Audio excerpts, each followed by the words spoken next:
Okey. Baik, kita teruskan dengan UASA ini dan kita nak lihat. Harus diingat bahawa masa diberi adalah 2 jam.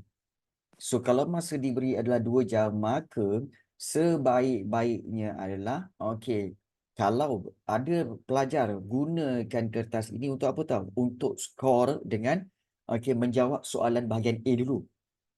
Ada jawab A bahagian A dulu, kemudian baru pergi pada bahagian B, kemudian baru pergi pada bahagian C.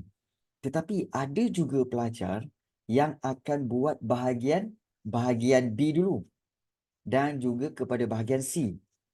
Ada juga ya. Jadi mana-mana cara pun boleh. Okey. Tetapi kalau kamu rasa, oh ya ke? Bagus Nakib. Okey, macam mana boleh jawab tak Nakib? Untuk exam tu boleh jawab ke semua? Okey. Jadi boleh. Alhamdulillah. Bagus. Jadi kalau kita lihat smooth okey, terbaik. Dan selalunya pelajar selalu sangkut pada bahagian B. Okey, selalu sangkut pada bahagian B di sini.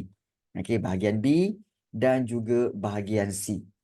Okey, jadi macam mana kalau cikgu boleh tak saya mulakan untuk menjawab bahagian B dengan bahagian C dulu. Kemudian baru saya pergi kepada bahagian A.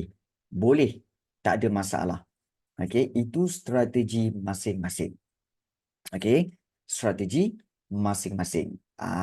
Jadi mana yang lebih kamu prefer? Okey, adakah kamu akan buat bahagian C dulu, kemudian bahagian B, kemudian bahagian A, ataupun kemudian kamu nak buat bahagian A dulu, bahagian B, bahagian C? Mana satu yang lebih baik? Okey. Baik. Sebenarnya kalau ikutkan, okey, mana-mana cara pun boleh. Tapi untuk malam ni, kita nak mulakan bahagian A dulu ke ataupun bahagian B dulu? Kalau kita bahagian B, kita terus bahagian B dan terus bahagian C. Mana satu? Bahagian B ya? Okey, so Pravin kata elok kita mulakan dengan bahagian B. Okey, baik. So kalau setuju ya, kita mulakan dengan bahagian B pada malam ni? Boleh ya? Bahagian B? Okey. Dia yang bagi cadangan, dia juga yang setuju. Kau ni Pravin macam-macam lah kau ni. Okey. Baik. Tak apa.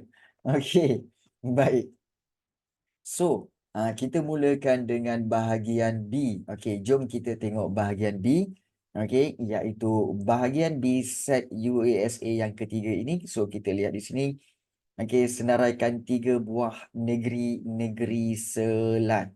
Okey, memang tak lain tak bukan betul kata Nakib tu. Sebelum apa-apa Nakib dah bagi jawapan dia dah. Bagus Nakib. Okey, iaitu 3 buah negeri selat adalah seperti berikut. Iaitu Pulau Pinang, Singapura dan juga Melaka. Okey. Pulau Pinang, Melaka dan juga Singapura. Jadi, kalau kamu dapat berikan tiga-tiga ni, dah orang kata apa, free-free saja dapat 3 markah kat sini. Okey. Tak perlu bina ayat, terus berikan jawapan. Baik.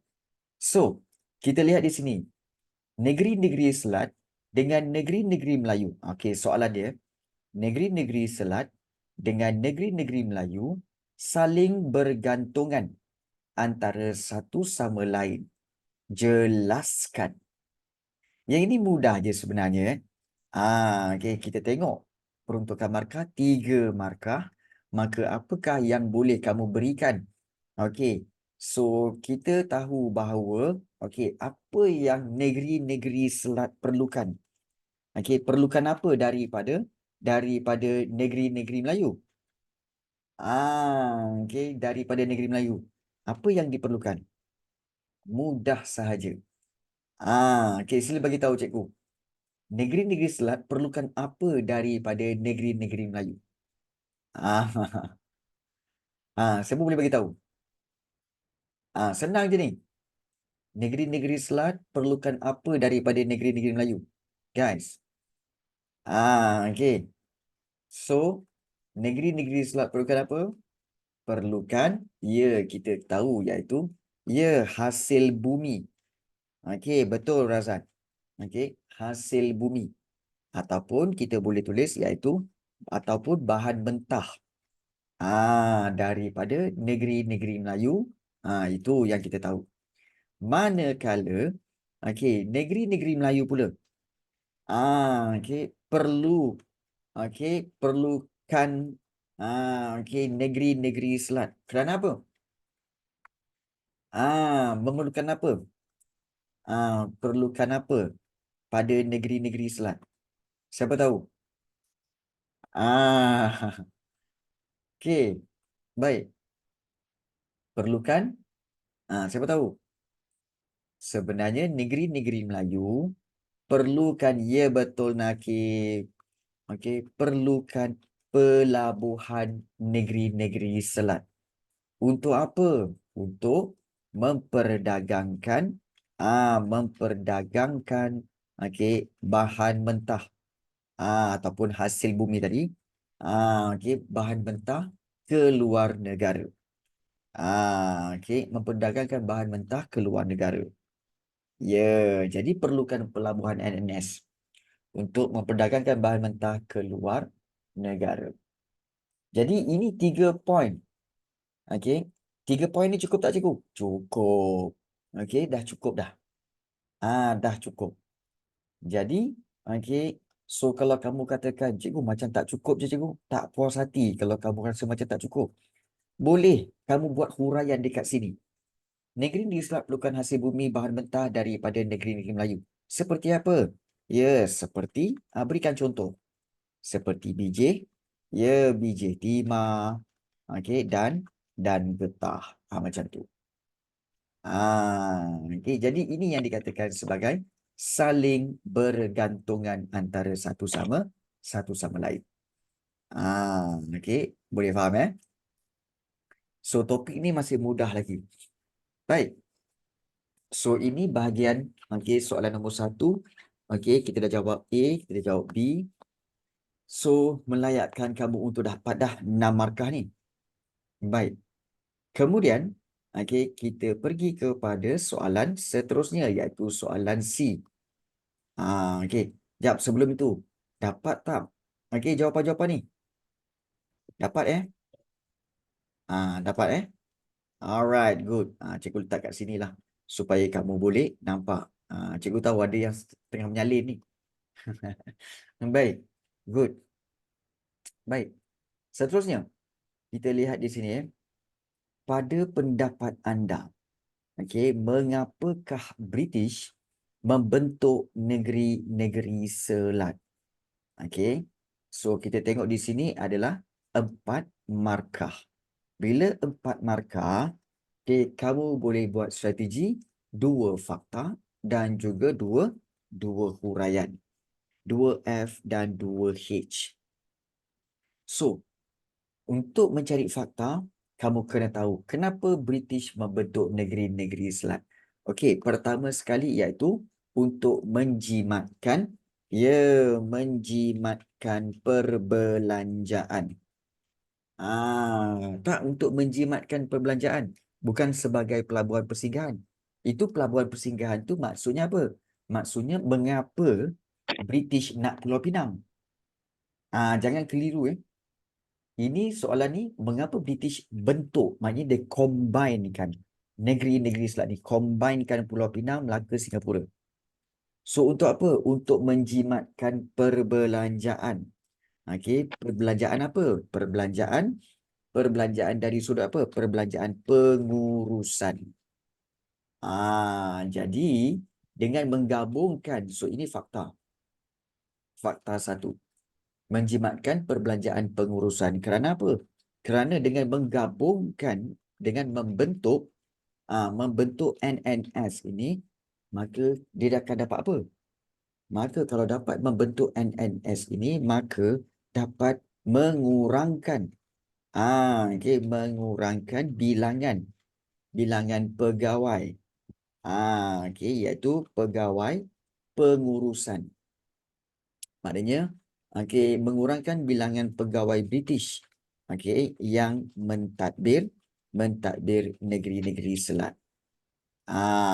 Mentadbir negeri-negeri Selat itu sendirilah. Dapat mengurangkan bilangan pegawai. So jimat belanja. Baik. Satu lagi apa cikgu? Satu lagi iaitu fakta yang kedua iaitu dapat menyeragamkan. Okey, pentadbiran. Seragamkan pentadbiran. Bila dapat seragamkan pentadbiran, maka apa yang akan berlaku iaitu kita boleh tahu bahawa bila seragamkan pentadbiran maknanya okey, semua okey pentadbiran okey ataupun kita kata semua negeri di NNS akan ditadbir dengan okey pentadbiran yang sama. Okey, pentadbiran yang yang sama. Okey, dan tidak berbeza antara satu sama lain. Ya, itu dia uraiannya. Jadi, ini paling mudah. Kalau kamu kata, cikgu, saya ada jawapan lain, cikgu. Yang lagi mudah, boleh. Tak ada masalah. Kalau kamu rasa kamu nak buat contohnya, okey, kamu nak kata bahawa apa? Gabungkan itu untuk apa? Iaitu untuk membentuk, katakan fakta ketiga lah. Ini kira tambahan lah. Fakta ketiga. Okey, untuk membentuk, membentuk pelabuhan ataupun kita kata membentuk, bukan membentuk lah sebenarnya. Macam perkataan tu macam tak sesuai je kan. Okey, iaitu untuk menguasai Selat Melaka. Menguasai Selat Melaka sebagai laluan utama perdagangan di alam Melayu. So macam itulah. So ini antara poin-poin yang kamu boleh buat untuk soalan mengapa British membentuk negeri-negeri Selat. Dan untuk menjawab soalan ini, pastikan kamu jangan lupa letakkan pada pendapat saya. Sebab soalan tanya pada pendapat anda kan? So dia mesti mula dengan pada pendapat saya. Baik, ada soalan. Apa maksud F2? Menyeragamkan pentadbiran ni maksudnya apa, cikgu? Sebenarnya menyeragamkan pentadbiran ni maksudnya kita kata sebagai standardized standardized management. Maknanya di sini ialah supaya sebenarnya dulu Pulau Pinang guna gubernur. Kemudian Singapura guna iaitu gunakan Pesuruhjaya, bukan Pesuruhjaya, sebagai wakil British. Melaka pula waktu itu masih lagi guna resident. Jadi bila digabungkan semua, maka semua menerima, tiga-tiga negeri ini menerima gubernur. Resident. Presiden Pulau Pinang, Presiden Melaka, Presiden Singapura, kemudian diketuai oleh seorang gubernur negeri-negeri Selat. So that's what we call standardized management. Jadi semuanya akan menjadi seragam. Apa maksud residen, cikgu? Residen ni sebenarnya, untuk pengetahuan kamu lah sebenarnya, residen ni sebenarnya kita kata sebagai wakil sebenarnya. Wakil British ataupun wakil pemerintah. Wakil pemerintah. Tetapi, dia punya kerja wakil pemerintah dari British. Dan dia punya sifat berbeza. Kalau di negeri-negeri Selat, residen ni adalah pemerintah. Kalau di negeri Selat, contohnya kita kata di NNS, residen sebenarnya adalah seorang pemerintah. Ialah pemerintah ataupun pentadbir. Pentadbir negeri. Nanti akan saya ibu tu, Bu. Tapi kalau di negeri-negeri Melayu bersekutu, residen ini bertugas ialah penasihat sultan. Dia bergantung kepada di mana dia bertugas. Di mana dia bertugas. NNS dia tak ada sultan. Jadi residen lah yang mentadbir. Tapi kalau di negeri dia kena sultan. Residen ialah penasihat sultan. Begitu juga kalau kamu lihat iaitu di Sabah pun sama juga kalau kamu masih ingat di Sabah. Sabah juga guna residen. Residen ialah ketua pentadbir bagi setiap residensi. Ingat lagi tak? Residensi. Okay. NNMTB dia tak ada residen. NNMTB, okay, dia tiada residen. Tiada residen. Tak ada. Tapi, okay, tetapi menggunakan penasihat sultan. Dia panggil penasihat. Okay. Ataupun kadang-kadang dipanggil penasihat British. Ya betul Razan. Sebenarnya kalau ikutkan di sini, sebenarnya British telah menjajah NNS. British jajah NNS. NNMB dia tak jajah, tapi dia letakkan penasihat sultan. Kalau NNMTB pun dia tidak jajah. Tapi ya betul. Cuma kalau katakan di penasihat British ini, di NNMTB ini, dia punya power less than resident. So kita boleh tulis kat sini, dia punya kuasa kurang daripada resident British. Okay, di NNMB. Yeah, betul. Maknanya NNMTB, okay, sebenarnya Sultan lagi hebat. Di NNMTB sebenarnya Sultan-Sultan lebih hebat. Sultan-Sultan lebih berkuasa. Okay. So, itu perbezaan-perbezaan yang kamu kena faham. Okay. Baik, bagus soalan-soalan tu. Cikgu suka soalan-soalan tu. Okay. Ya, betul. British susah nak campur tangan. Betul. Baik. Ini berkaitan dengan soalan nombor 1A tu. Okay. Baik. Ini adalah berkaitan soalan yang kedua. Okay. Merupakan kerajaan terawal. Okay. Soalan nombor 2. Okay. Soalan nombor 2. Kita pergi kepada soalan kebat saja boleh? Okey. Iaitu kalau ikutkan ini daripada bab yang keempat. Okey, ciri-ciri pemerintahan kerajaan Kedah. Okey, cikgu tahu, kamu semua tahu bahawa dia adalah pemerintahan beraja. Okey dan dibantu oleh pembesar. Okey, ada sistem perundangan kerajaan. Iaitu berkaitan dengan undang-undang kerajaan Kedah. Dua bentuk hubungan Kedah dengan Siam, hubungan persahabatan, dan juga hubungan perdagangan. Dan untuk yang D ni,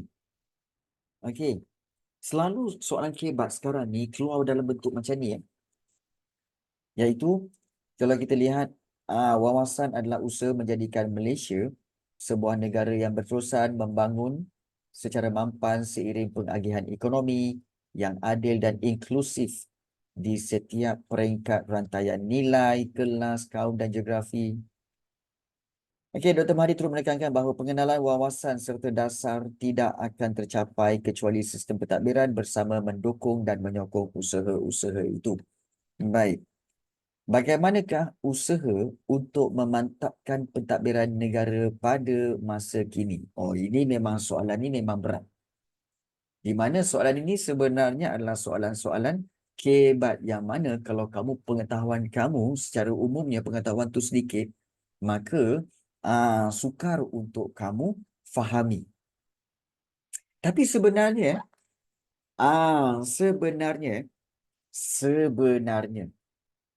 untuk soalan kebat ni, cara untuk menjawab soalan ini ialah kamu kena faham soalan ni nak apa sebenarnya. Bagaimana usaha untuk memantapkan pentadbiran negara pada masa kini? Sebenar-benarnya, kenapa nak memantapkan pentadbiran negara? Ini paling penting. Kenapa nak memantapkan pentadbiran negara? Supaya kita dapat apa? Okey. Supaya sebenarnya untuk apa? Untuk sebenarnya untuk mengekalkan, okey, mengekalkan kedaulatan negara. Atau kalau kamu rasa macam kamu tak faham, cikgu saya tak faham lah mengekalkan kedaulatan negara. Sebenarnya soalan ni bagaimana usaha untuk mengekalkan kemerdekaan negara. Itu je sebenarnya. Itu je sebenarnya. Maknanya, kalau kita fikir, oh macam mana nak mantapkan pentadbiran negara? Pentadbiran negara merujuk kepada kerajaan negara. Bagaimana nak mantap, mana nak kuatkan pentadbiran negara? Kenapa nak kuatkan pentadbiran negara? Nak mengekalkan kemerdekaan negara. Jadi bagaimana usaha, apakah usaha-usaha untuk mengekalkan kemerdekaan negara? Itu je sebenarnya. Itu je sebenarnya. Okey, siapa pula yang call ni? Sekejap Ada pula yang call ni ya.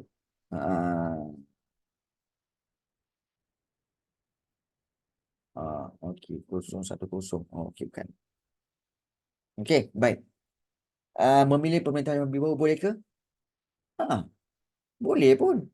Maknanya apa? Maknanya, ia betul jawapan yang tepat.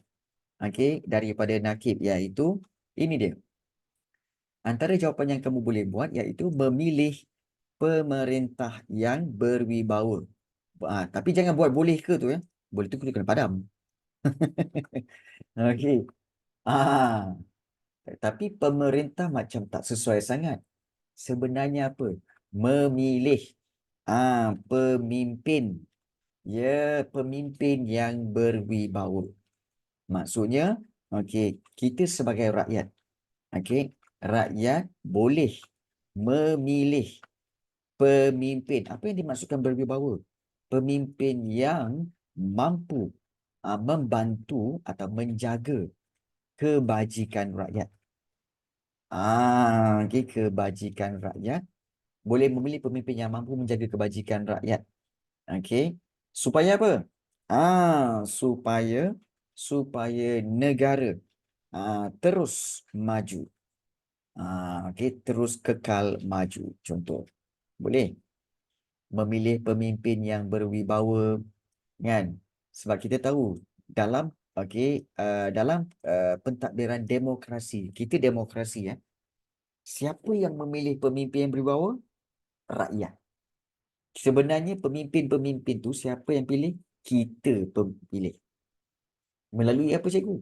Kita pilih melalui pilihan raya. Pilihan raya itulah sebenarnya alat untuk rakyat pilih pemimpin. Tu.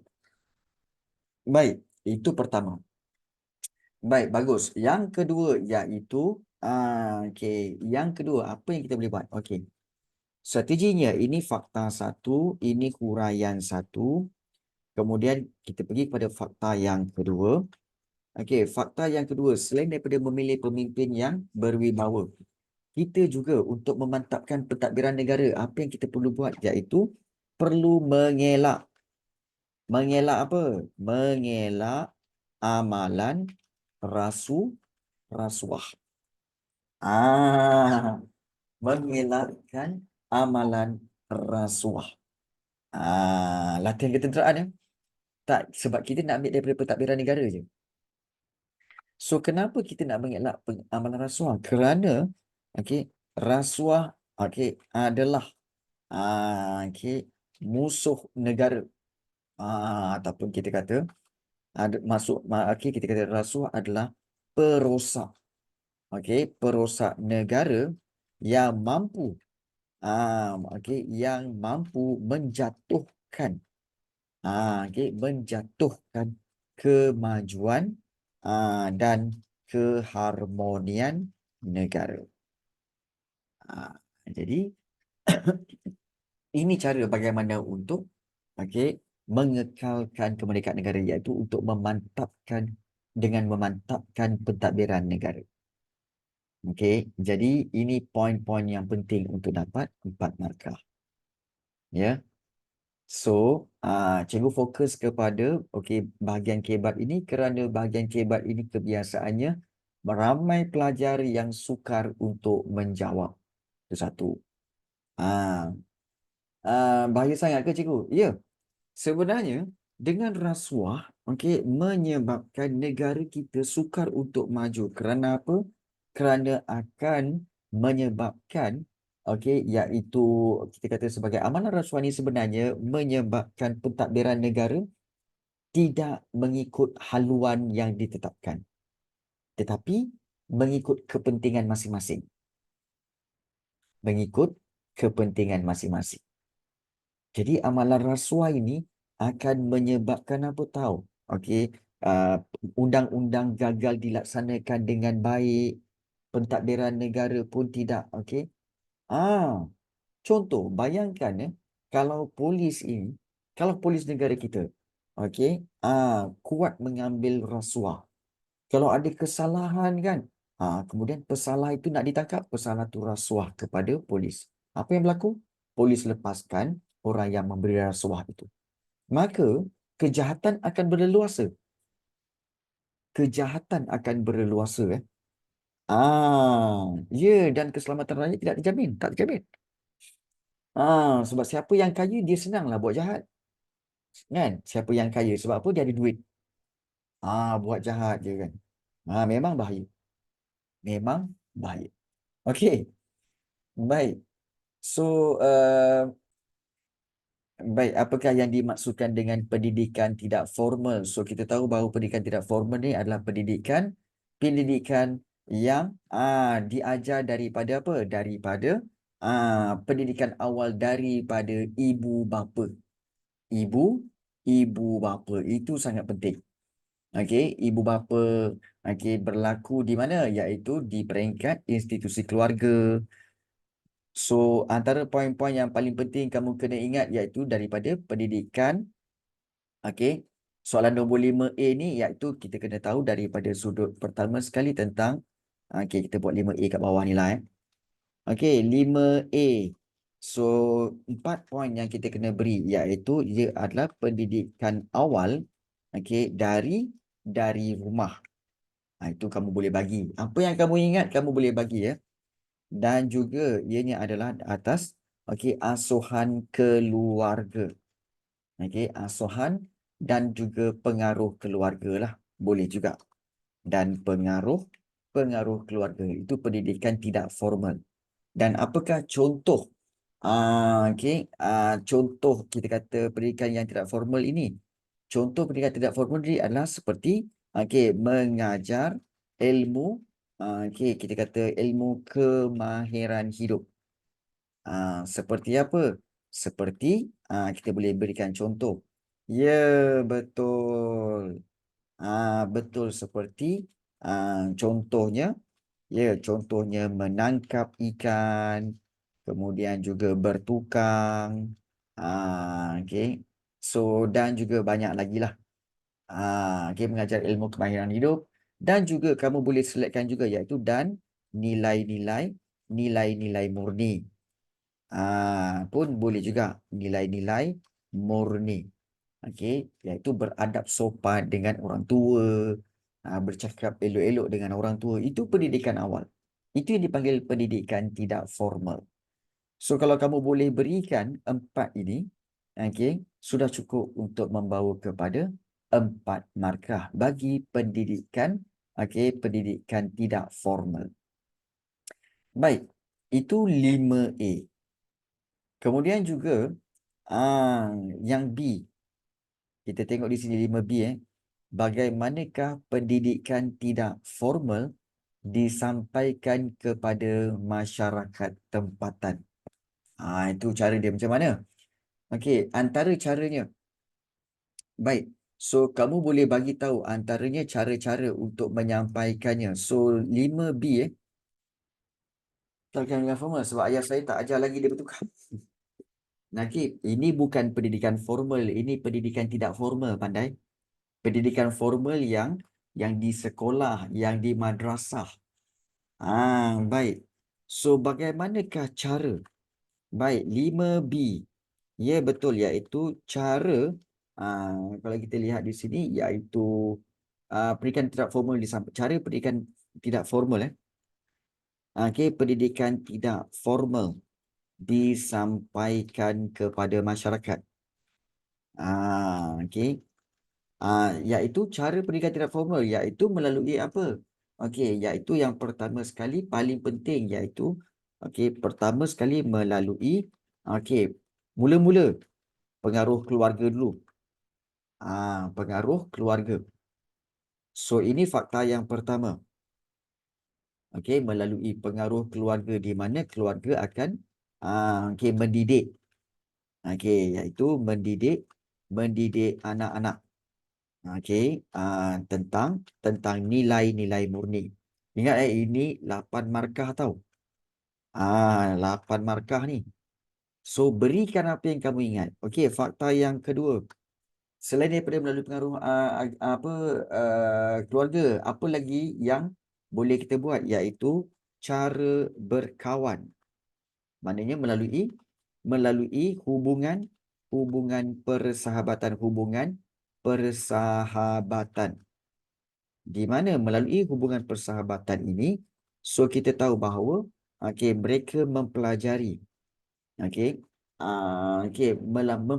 mempelajari hubungan sesama manusia melalui melalui persahabatan. Okey, melalui rakan dan sahabat ataupun rakan dan kawan pun boleh juga. Kemudian, ya betul, cikgu tak nafikan, iaitu cara yang lain iaitu dengan penggunaan pantun dan syair.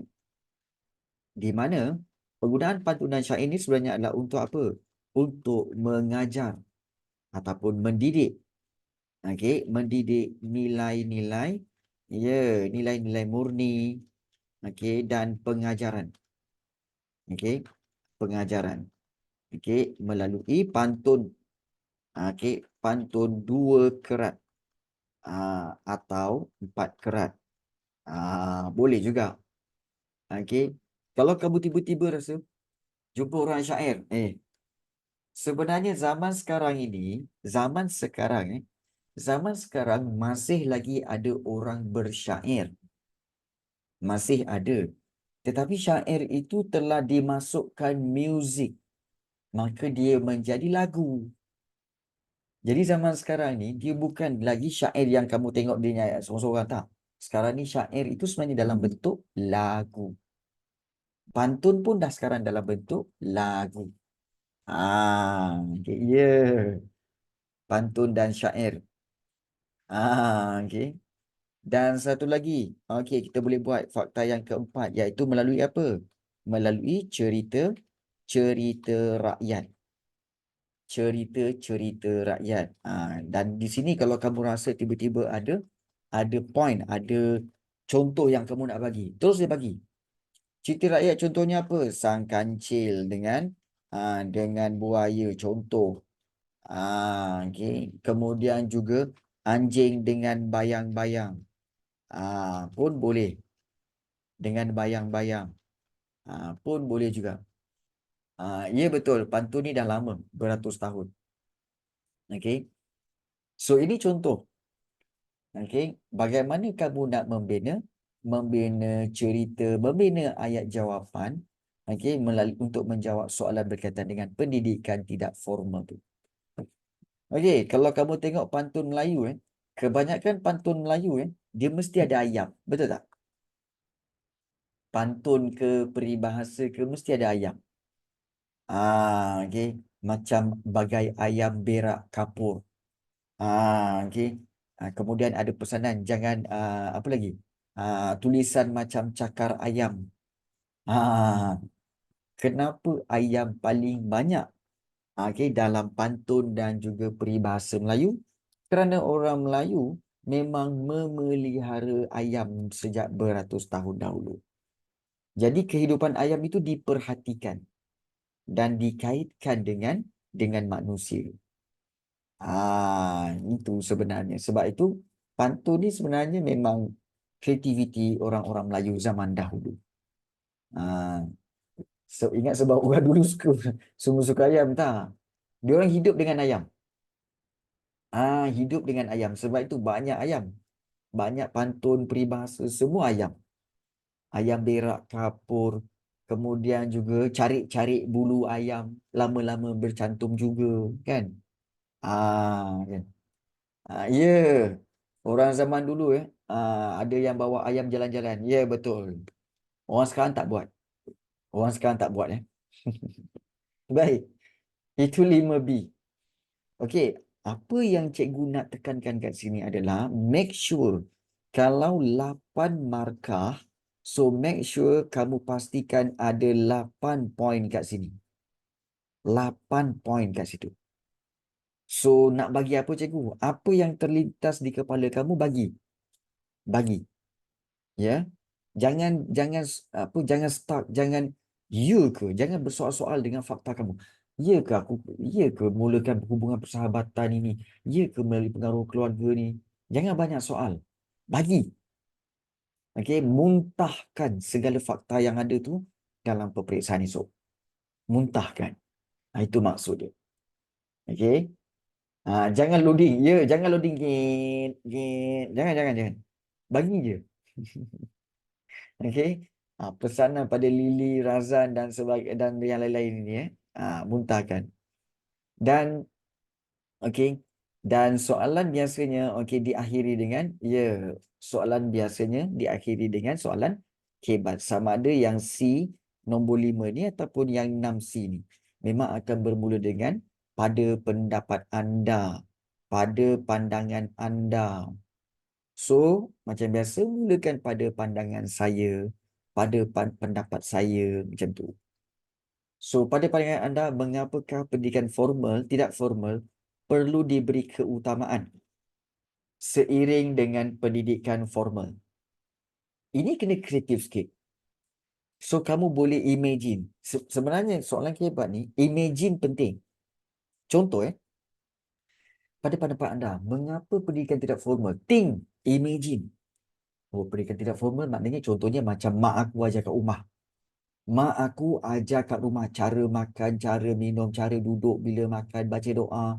Itu. So, kenapa dia penting, perlu diberi keutamaan seiring dengan pendidikan formal, iaitu pendidikan di sekolah. So, kamu pun fikir, kenapa yang dia penting perlu diberi keutamaan? Kerana apa? Kerana banyak perkara. Antaranya seperti dia mengajar nilai-nilai murni. Kan? Mengajar nilai-nilai murni. So, dia mengajar sifat apa? Antaranya mengajar sifat, sifat, iaitu seperti, membentuk disiplin diri. Seperti nilai-nilai murni, iaitu tidak, iaitu menilai, amanah, jujur. Mengajar kita menjadi orang yang amanah, jujur. Kemudian juga kamu boleh poin yang kedua, membentuk disiplin diri. Disiplin diri. Di mana disiplin diri, kamu tahu setiap waktu ada dia punya kita kata sebagai perkara-perkara yang perlu dibuat. Kita buat di bawah ni lah Mengajar nilai-nilai murni, ini fakta. Fakta 1. Nilai murni. Ini huraian 1, iaitu amanah, jujur. Kemudian, fakta yang kedua, membentuk disiplin diri. Iaitu kita tahu bahawa pendidikan tidak formal inilah telah mengajar kita untuk apa? Untuk membentuk disiplin diri, iaitu cara menjaga kebersihan diri. Kemudian juga hidup dengan teratur. Macam tu. Begitu juga dengan fakta yang ketiga, membentuk kepribadian insan pun boleh. Membentuk kepribadian kepribadian insan di mana okey, kita tahu bahawa okey, peribadi manusia seperti apa? Manusia yang okey, yang kita kata berwibawa dan terpimpin lahir daripada pendidikan, dari pendidikan tidak formal di rumah. Tidak formal di rumah. Jadi ini antara poin-poin yang penting untuk kamu letakkan. So, kenapa pendidikan tidak formal ini sangat penting berbanding dengan dan seiring dengan pendidikan formal. Dan seandainya kamu rasa macam cikgu, okey, apa, satu lagi cikgu, satu lagi, nak juga tu. Tak cukup, ya, satu lagi. Okey, so paling penting sebenarnya kenapa dia penting seiring dengan pendidikan yang formal, kerana pendidikan yang tidak formal ini akan membentuk fakta yang keempat. Okey, untuk membentuk membentuk manusia yang seimbang. Okey, iaitu seimbang dari sudut apa? Seimbang dari sudut rohani dan juga jasmani. Okey, rohani dan jasmani. Di mana maknanya rohani dan jasmani maknanya membentuk, melahirkan manusia. Yang kita tahu berilmu. Dan mempunyai personality yang baik. Macam tu. Kalau berilmu saja tapi personality tak bagus juga. Kalau personality yang baik tapi tak berilmu pun tak bagus juga. Jadi so perlu melahirkan manusia yang berilmu dan mempunyai personality yang baik. Baik. Soalan daripada minggu lepas ada pelajar tanya, cikgu, seandainya saya tak ingat cikgu, fakta-fakta ni memanglah cikgu bagi senang je kan? Oh, memang nampak senang. Tapi bila saya nak jawab, bila dapat kertas soalan saja blank cikgu. Tak ada idea cikgu. Macam mana nak buat ni cikgu? Okey. Okey, macam cikgu cakap, tidak lain tidak bukan gunakan tips yang telah cikgu berikan kepada kamu. Tips apa guys? Insyirah tahu, Nakib pun tahu. Okey. Okey. Razan pun mungkin tahu apa dia punya solution je. Kalau tiba-tiba kamu blank, tiba-tiba kamu tak ada idea. Susah nak fikir jawapan. Betul. Okey. Betul, Teh Ciming. Okey, imagine cikgu. Baik. So kita tanya Nakib. Nakib, kamu dah exam. Ada tak guna tips itu?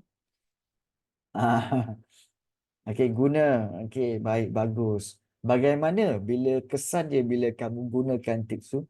Berkesan smooth. Alhamdulillah. Ini bukan sebab cikgu ada superpower, bukan.